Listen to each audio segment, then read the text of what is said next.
이번 영상은 여러분의 관심사가 어디에 있는지에 따라서는 조금은 길고 지루할 수 있습니다. 특히 야구 말고 야구장 밖에서 일어나는 이야기를 싫어하시는 분들이라면 아시죠? 지금 넘어가시면 됩니다. 애틀란타가 정규 시즌 좋은 성적을 거둔 것은 사실이지만 제가 단지 그 부분만 가지고서 와, 내가 응원한 애틀란타가 정말 잘하는구나, 대단하다, 짱이다 이러고 영상을 만든 것은 아니고요. 물론 그런 부분도 어느 정도 있었겠지만 제가 이야기하고자 했던 부분은 2010년대가 시작되고 나서 스포츠 산업의 전체적인 규모 혹은 팬층이 줄어들고 있는 것은 이제는 부정할 수 없는 사실이고, 많은 프로 스포츠들이 이 경쟁에서 살아남기 위해서 끊임없이 연구하고 변화하고 그리고 또 노력하고 있다는 것입니다. 그리고 미국의 프로 스포츠 산업에 진입하려고 하는 속칭 차이나머니와 오일머니, 그리고 미국의 프로 스포츠 산업 종사자들 사이에서 벌어지는 이런 보이지 않는 치열한 대결에 대한 그런 이야기를 하고 싶었던 것입니다. 그렇기 때문에 애틀란타 시리즈의 첫 영상이 바로 오일머니에 관한 것이었습니다. 그 영상을 짧게 줄여서 결국 이런 상황들 안에서 애틀란타는 규정을 바꾸는 데 성공했고 주식 상장이라는 목표를 이루게 되었습니다.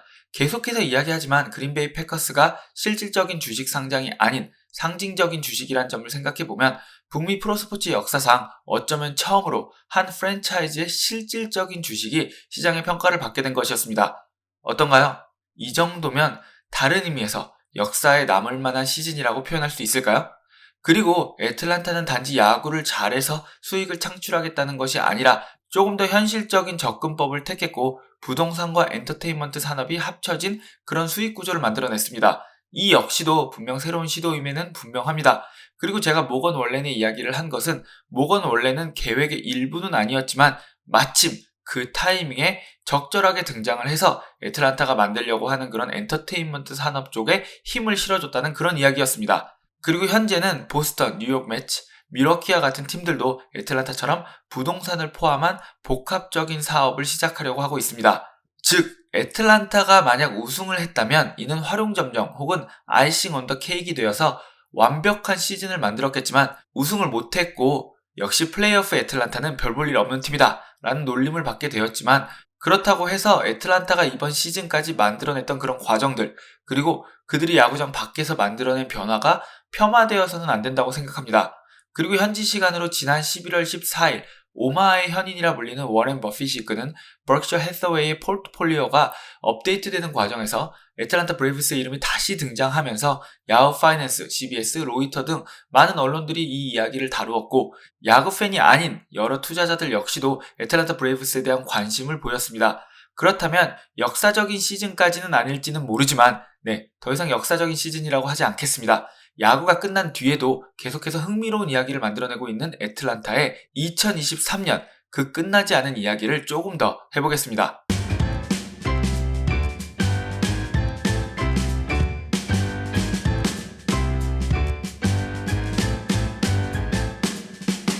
워렌 버핏이란 이름은 다들 들어보셨을 것입니다. 그가 수장으로 있는 버크셔 해서웨이의 이야기 역시도 저보다 더 잘 아시는 분들이 많을 것입니다. 간단하게 이야기하면 시가총액 7,528억 달러, 그리고 순자산 9,484억 달러를 보유한 세계 최대 투자 전문 지주 회사입니다. 그렇기 때문에 버크셔 해서웨이의 새로운 투자 포트폴리오가 발표될 때마다 주요 언론에서는 이를 바탕으로 여러 분석들을 합니다. 워렌 버핏이 왜 이 주식을 새로 샀을까? 워렌 버핏이 왜 이 주식은 팔았을까? 이런 궁금증을 되짚어 보면서 여러 분석들을 합니다. 이번에 가장 주목을 받았던 것은 GM, 프록터 앤 갬블, UPS와 같은 기업들의 주식을 처분했고 아마존의 주식 보유분을 줄였다는 것입니다. 버크셔 해서웨이는 이번 포트폴리오에서 70억 달러의 주식을 처분했고 17억 달러의 새로운 주식을 매입했습니다. 그리고 바로 새롭게 매입한 17억 달러의 주식에는 애틀란타 브레이브스의 주식 800만 달러 역시도 포함되어 있었습니다. 이는 애틀란타 브레이브스의 주식 22만 3천 주를 의미하며 애틀란타 브레이브스의 시가총액의 0.35%에 해당하는 규모입니다. 소소하죠? 개인 자산만 1,060억 달러가 있는 워렌 버핏에게 800만 달러란 마치 제가 제 지인이 새로운 식당을 개업했다고 찾아가서 5만원 혹은 10만원 정도의 매출을 올려준 것과 같기에 많은 전문가들은 크게 의미 없는 매입이라고 하기도 하고, 또 다른 이들은 우선 워렌 버핏이 처음으로 스포츠 산업에 직접적인 투자를 했다는 것에 주목해야 한다고 하기도 합니다. 가장 유력한 분석은 워렌 버핏이 오랜 기간 동안 리버티 미디어에 투자를 해왔고 존 말론과도 친분이 있는 사이이기 때문에 상징적인 의미로 봐야 한다는 그런 시선입니다. 워렌 버핏은 야구 팬으로도 알려져 있고 테드 윌리엄스의 팬인 워렌 버핏은 한때 오마하의 마이너리그 팀의 지분을 보유하고 있기도 했었지만 이런 부분은 사실 개인적인 지출이었고 버크셔 해서웨이의 공식적인 투자 명단에 스포츠팀의 이름을 올린 것은 이번이 처음이라고 알려졌습니다. 그리고 조금 더 자세히 보면 흥미로운 사실들이 발견됩니다. 현재 리버티 미디어 그리고 이와 관련된 인물들을 제외하면 애틀랜타 브레이브스의 주식을 가장 많이 보유하고 있는 투자회사는 6.08%의 지분을 보유하고 있는 블랙락이고 블랙락은 4.8%의 버크셔 해서웨이 지분을 보유하고 있는 버크셔 해서웨이의 3대 주주입니다. 당연한 이야기겠지만 최대 주주는 15.7%를 보유하고 있는 워렌 버핏입니다. 그리고 두 번째로 많은 주식을 보유한 곳은 6.4%의 주식을 보유한 뱅가드 그룹으로 공교롭게도 이 뱅가드 그룹은 애틀랜타 브레이브스의 주식 4.65%도 보유하고 있습니다. 워렌 버핏을 제외하고 버크셔 해서웨이의 주식을 가장 많이 보유 중인 투자회사 4곳은 모두 애틀랜타 브레이브스의 주식을 보유하고 있습니다. 다르게 이야기하면 버크셔 해서웨이는 단 0.35%의 애틀랜타 브레이브스 지분을 소유하고 있지만 버크셔 해서웨이와 관련된 투자 회사나 개인들이 보유한 애틀랜타 브레이브스의 지분은 최대 15% 정도로 보이고 있고 이는 버크셔 해서웨이가 원한다면 애틀랜타 브레이브스 운영에 리버티 미디어 다음으로 큰 목소리를 낼 수 있다는 이야기가 됩니다. 사족을 조금만 추가해보면 버크셔 해서웨이의 3대 주주이자 리버티 미디어 그리고 그와 관련된 인물들을 제외하고 애틀랜타 브레이브스의 주식을 가장 많이 보유한 블랙락의 CEO인 레리 핑크는 다저스의 찐팬으로 알려져 있지만 블랙락과 버크셔 해서웨이를 통해서 애틀랜타 브레이브스에 투자하는 공과 사를 확실하게 구분하는 모습을 보여주고 있습니다.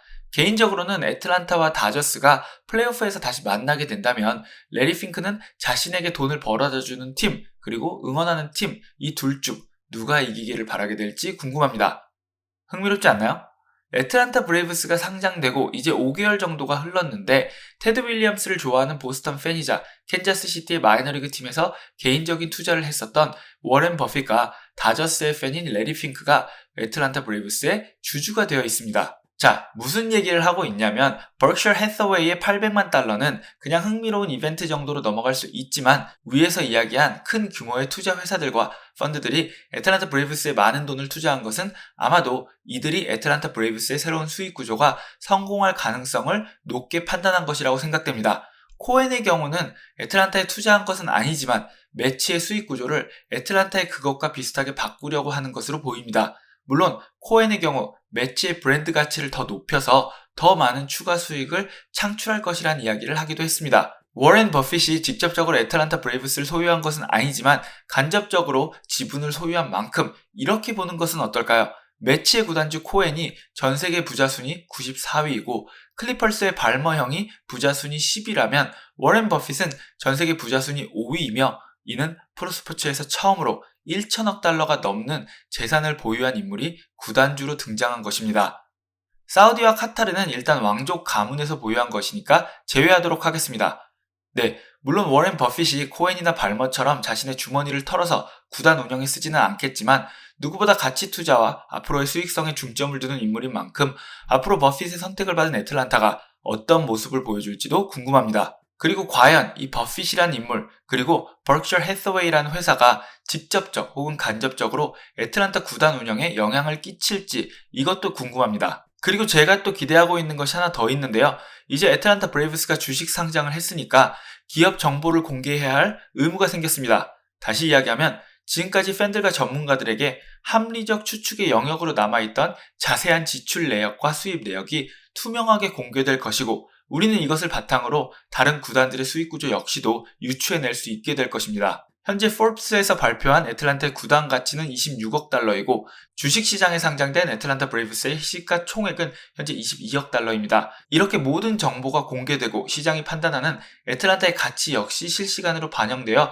변화하게 되는 만큼 앞으로 애틀랜타 브레이브스의 결정 하나하나가 많은 이들의 관심을 받게 될 것입니다. 여러분이 오해하시고 있는 게 하나 있는데요. 저는 이런 일들이 올바른 일인지 잘 모릅니다. 그리고 이게 맞고 틀린지 제가 감히 판단할 수 있는 일도 아닙니다. 시간이 지나면 자연스레 알게 될 것이라고 생각을 합니다. 그저 저는 야구를 좋아하는 사람으로서 이런 변화들을 통해서 야구라는 스포츠가 어떻게 바뀌어 갈지 그것이 궁금한 겁니다. 그리고 전체적인 스포츠 산업이 어떤 모습을 띠고 어떤 방향으로 나아가는지 그게 궁금할 뿐이지 제가 감히 이런 영상을 통해서 여러분한테 이게 맞다, 이게 틀리다 이런 것들을 이야기하려고 하는 것은 아니라는 점을 여러분이 알아주셨으면 합니다. 여러분도 저와 함께 이러한 변화를 흥미롭게 지켜봐 주시겠습니까? 앞으로도 야구를 통해서 야구장 밖에서 펼쳐지는 이런 치열한 고민과 변화에 대해서 전해드리도록 하겠습니다. 지금까지 시청해주신 여러분 감사하고요. 언젠가 야구도 메이저리그 구단의 주주가 되는 그날을 꿈꾸는 저는 이승용이었습니다. 여러분 모두 좋은 하루 보내세요.